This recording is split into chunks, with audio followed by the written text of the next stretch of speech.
and welcome to this week's Fine Dining, the City Restaurant Review, which recommends the most trustworthy dining places in town.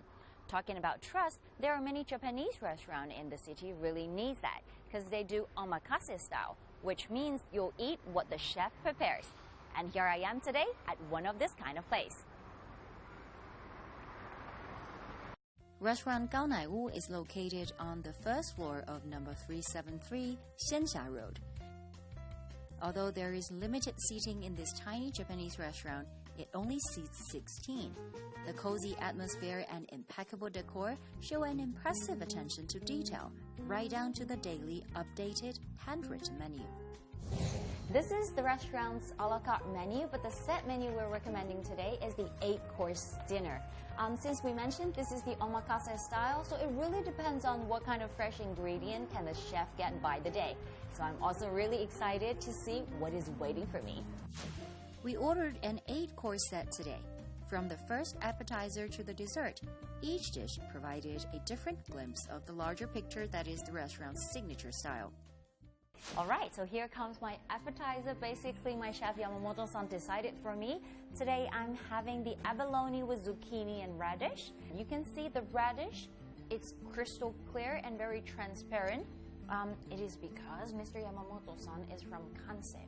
And the soup stock from that region focus more on the transparency and on the clear soup, while the Tokyo side focus a little bit more on using the soybean sauce. So the radish from that region will be a little bit brownish. Sashimi is an essential part of Japanese cuisine. Let's see what our chef got from the fish market today. You think this is normal tuna? No, this is not. This is chitoro. The belly side with the medium fat. We know there are otoro and chutoro with the fatty one. There's one thing we really need to mention. The coloring is also very important. And there are 3 essential colors, which is the green, yellow, and red. And basically, I'm having them all. This is yam, and that's the quail egg. A lot of other restaurants will provide soy sauce together with the wasabi. But now, my chef Yamamoto-san prepared some soy jelly, which is much thicker. You pour it on the top. Quail eggs and yam are the perfect matches for toro. It seems very normal steamed egg cha wanjang that normally every Japanese restaurant would prepare it and cook it, but what I get from my set menu is very, very different.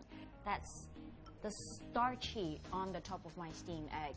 Only very high standard, high quality Japanese restaurant would do it. They call it on because a lot of food prepared in a kanji style, they are very light.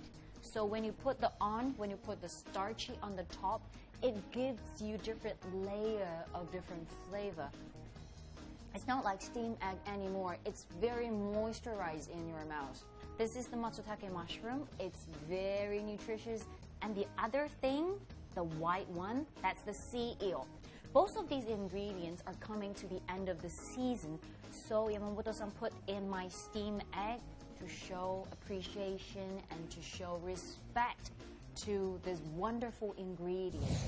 After 3 light dishes, the grilled steak provides a welcome feeling of weight. The fried salmon paired with the salmon roe will also create a rich layer of flavor in your mouth. The chef is preparing another traditional Japanese course for me. First, when it comes to the table, I think that's tempura, but my chef told me no, that's iridashi, that's seafood and vegetables soaking in the stock. And what's so special is definitely in kanji style cooking, the stock is one of the most, or I would say the most significant part. They use a lot of time to prepare the stocking. Basically, that's the dried fish and the seaweed. So for most of the deliciousness, the tasty flavor would come out into the stock.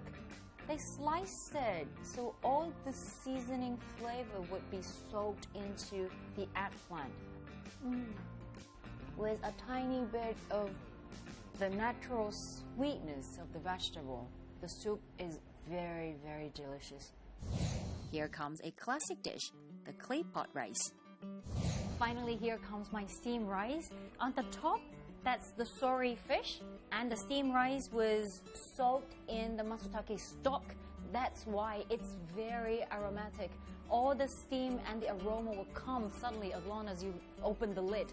They also prepared the stock. You can pour the stock into your rice, so you will have your rice soup. Right. We just mentioned that the soup stocking is very, very important in Kansai style of cooking. And I think they just put the essence of the spirit throughout the entire set. Although this is an omakase set, it really depends on what your chef is giving you. But I think the spirit, the mindset is always there. A big meal won't be complete without dessert. The poached pears are a perfect choice for this dry autumn day. And now I'll be keeping indulging myself in my dining experience. And for you, you're always welcome to scan the QR code on our screen to follow our Weibo and WeChat. And we'll tell you there's much more than just food. Okay, actually, this restaurant, the first time I came here, I was a little bit uncomfortable because his face is quite strict. So when he was making the food, I feel like I don't want to talk with him. But it's worth to hear to eat the food. Once you eat the food, you will appreciate what he's doing. And in the middle, if I want to talk to him, actually he smiled to me. He's very, very handsome. I love it. So this restaurant is couple style. It's more focused on the counter. And then the chef can observe all of single customers. And he can control the timing of serving food, sometimes adjust the taste by their customer.